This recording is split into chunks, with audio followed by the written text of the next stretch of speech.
Okay, so the latest that we understand is that Sanjay Dutt is waiting 15 minutes away from the Yerwada jail. He's not yet officially surrendered, and we'll see if Megha is still on the phone line with us to give us more updates. Now, why has he not surrendered yet? Because we understand that officially there is still some work going on as far as his furlough extension application is concerned. It's not yet outrightly been rejected. So perhaps he's been indicated that he could wait for a while longer before he gets a clarity on his furlough extension. His 14 days of furlough is over. He was to go back to jail or surrender today again, but he did apply for extension. And Megha is on the phone line with us. Megha, Sanjay Dutt's been given some indication, and also the MOS home speaking on it, saying that the entire application process is not over yet.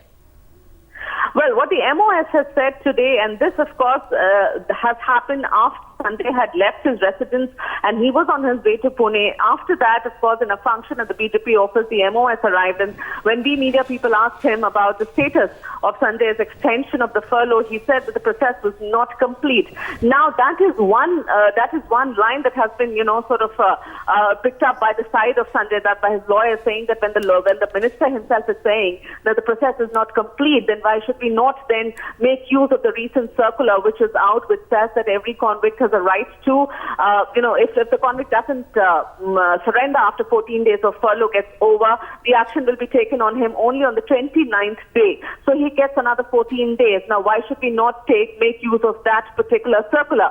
That circular has been in existence for some time, but the reason why Sanjay's lawyers decided to go ahead and surrender after the 14-day furlough got over today was that they kept on, they were worrying that, there would be a controversy all over again if he does not surrender, because, of course, the government has clearly not decided on the extension of his furlough. And then, to avoid a controversy, they would rather go and surrender instead of making use of this particular technical loophole in the law, which says that he can extend his furlough for another 14 days before the authorities come knocking on his door.